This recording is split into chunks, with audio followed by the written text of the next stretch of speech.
One of the themes that the Owl House deals with through metaphors is chronic illness. Spoilers ahead, so don't watch this unless you're all caught up or don't care about spoilers. While we talked about how it explores colonialism through Emperor Bellows last time, now we are going to talk about the curse of Edalyn Clawthorne and how it's a well-written metaphor for chronic illness. Eda's curse depletes her magic bile reservoirs, and whenever she runs out, she transforms into a griffin-like beast known as the Owl Beast until her magic reserves replenish or she drinks an elixir. The curse was a result of Lilith cursing Eda, not understanding how much damage it will do for decades, and that became Lilith's greatest regret. Without further ado, let's start. While Eda is powerful, her curse has grown stronger and stronger by the day. With the elixir Eda drinks to stave off her curse, she must take the elixirs more and more, with higher doses each time, which is pretty similar to the body gain a tolerance to medicine.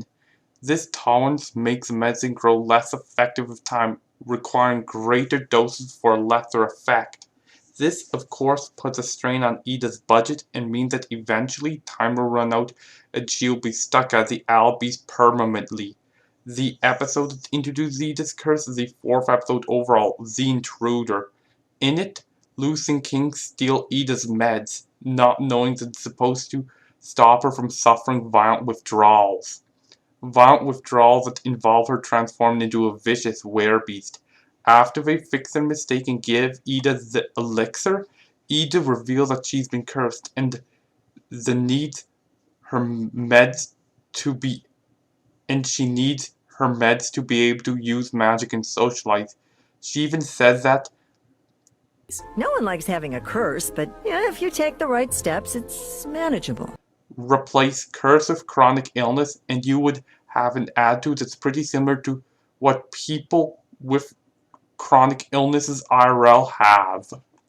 Eda hides her curse from everybody, fearing that she will be judged mercilessly, which is a rather realistic way a chronically ill person would bend over backwards trying to make sure nobody finds out. Eda's curse has also had devastating effects on everybody around her. Not only she is forced to live as an outlaw and take increasing doses of elixir to keep the curse from rearing its feathery head, as well as avoid using magic and stay calm so symptoms don't flare up. But she hides the truth from everybody until there's no reasonable denial she can make. Eda's father, Edalyn Clawthorne, is like someone who lost a job due to having a chronically ill child. Del was a talented talisman carver, but when Eda's curse reared its feathery head, she attacked him, taking out his left eye and giving him a shaky hand that meant he could no longer carve talismans.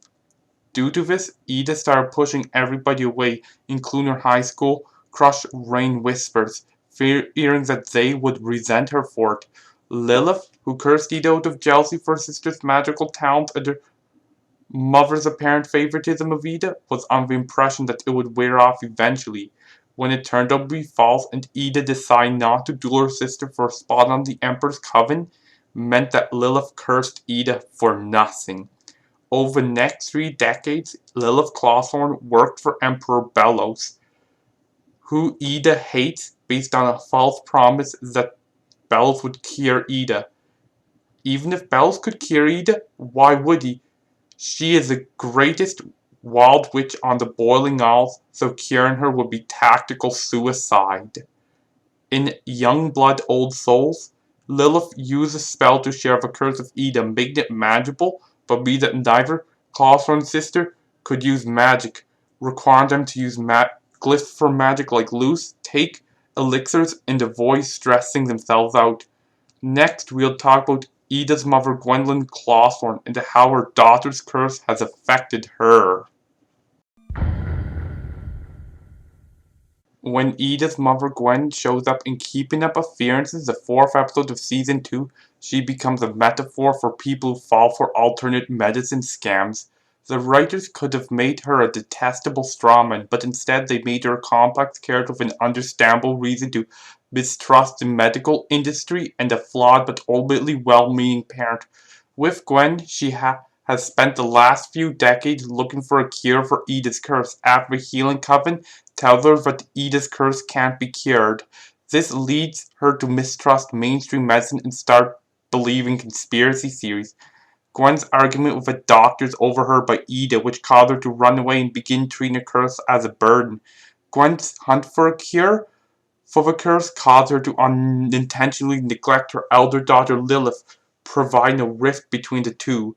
When Gwen shows up in the present day, she's joined the Beekeeping Coven, hoping that somebody there knows about Eda's curse. Around her daughter's protege / daughter from another mother, Luce, Gwen is a doting grandmother to her, and Luce jumps at the chance to cure both Clawthorne sisters. However, it becomes apparent that Gwen is being scammed by an alternate healing guru calling himself Master Wartlop.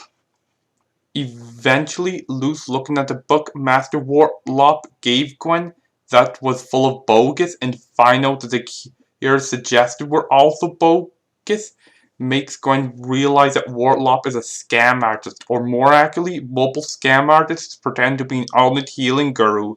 This makes Gwen realize that perhaps the elixir that Eda and more recently Lilith have to take does better keeping the curse at bay than any of the alternate cures presented.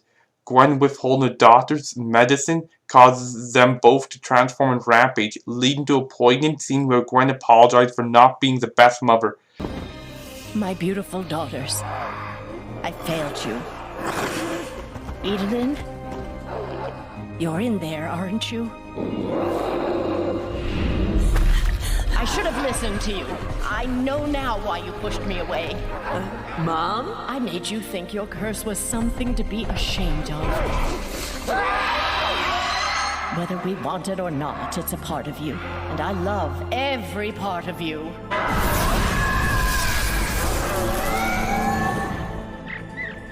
Mom, I can hear you. And you. My turn to drive. I'm so sorry. Mom? Witchlet.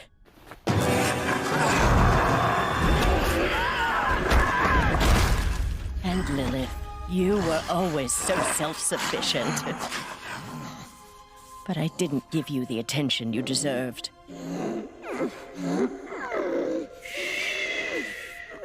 She apologized to Eda for making her believe that her curse was a burden to be ashamed of, and apologized to Lilith for giving Eda more attention. Due to Edalyn being younger than Lilith, Lily being basically self-sufficient by the time she cursed her sister, and her sister's curse. Because truth is, Gwen loves both of her daughters unconditionally and always had good interest at heart. Gwen learns that her daughter's curse cannot be cured, and the best they could do is embrace it like how they embrace every other aspect of themselves. This teaches that parents of sick kids who buy into alternate medicine schemes aren't all monsters detached from reality. There's a good amount of them who want to do what's best, but their love for their children is exploited by greedy con artists. There's so many people like Wartlop in the real world who treat the worried families of the ill like walking piggy banks to smash open with their charm and plunder. While Gwen only featured in one episode to show partially why the Clawthorne sisters are the way they are, and to put Luce on the trail of Philip Winterbane, and to give the audience an after-school special on the dangers of alternate medicine, they could have made her into a terrible parent on par with Odalia Blight, someone who will refuse their children medicines that's been proven to work even if it kills them. Instead, they made her a well-meaning mother who is capable of pushing aside her prejudices to give what her daughters actually need. I am not implying all alternative medicine gurus are greedy, heartless creatures that parasitize the sick and their families. While there is a good amount of people who peddle phony cures for a swift buck, sometimes alternative medicine works better than mainstream medicine. One personal anecdote is a Blackfoot First Nations chief that my mother knows who was diagnosed with cancer. Nothing was working, so he decided to live as his ancestors have lived before colonialism destroyed their lifestyle ranching buffalo. By drinking broth made from buffalo bones and living how his ancestors lived, the cancer just went away. The way the pre-colonial Blackfoot people lived out in Alberta, where I'm from, nobody got cancer until colonialism was thrust upon them. That is just one example of alternative medicine working better than mainstream medicine, and it does not prove that alternative medicine always works better than mainstream medicine. As an autistic person, whenever I see a parent refuse a child vaccines because it cause autism, my eyes roll so hard they roll a full circle. If you'd rather have dead kids than autistic kids, your love for your children is conditional, and I have no love for you. You are supposed to accept every part of your child, and if your ableism prevents you from doing so, what kind of parent are you? And vaccines do not cause autism. Vaccines cause adults. While there are certainly parents like Gwen who genuinely love and care for their parents unconditionally, with any harm done to their children being unintentional, not all parents who fall for alternative medicine schemes do. By exploring Edalyn Clawthorne, the Owl House explores alternative medicine scams and how even parents with good intentions for their children cause more harm than good. That leads us to how the best Eda and Lilith can do with their curse is to embrace it. Eda and Lilith now have this curse that's more or less a fancy version of a chronic illness, and nobody can cure it.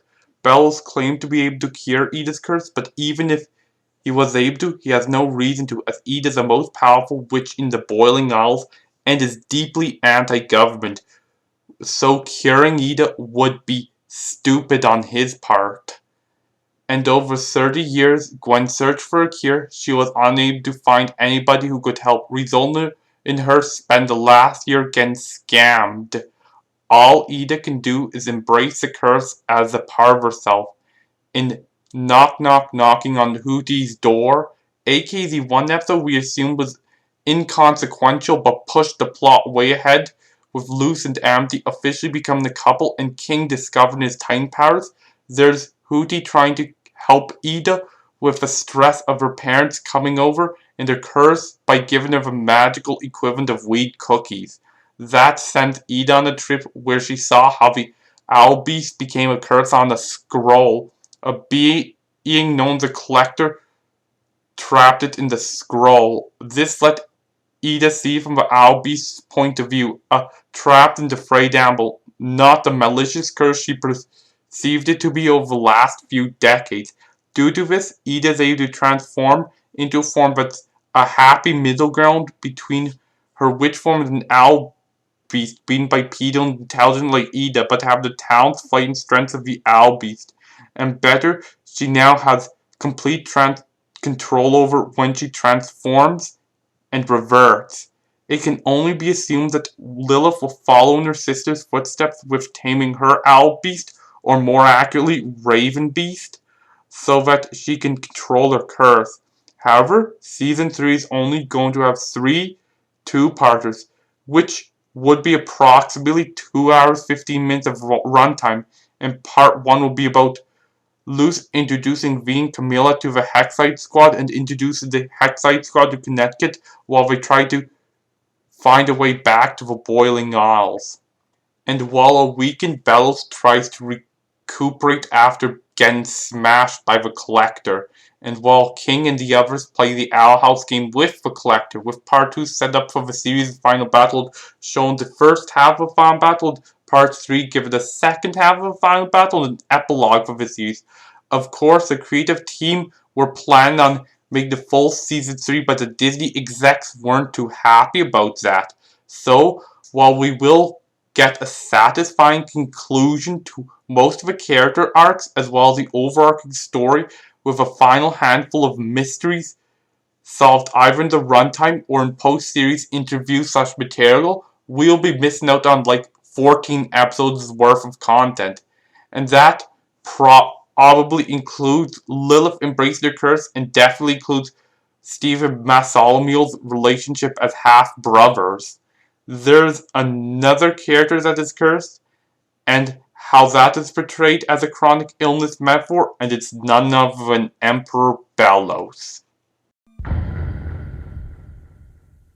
Oh, you thought I was done talking about Bellows from my previous analysis video on the Owl House.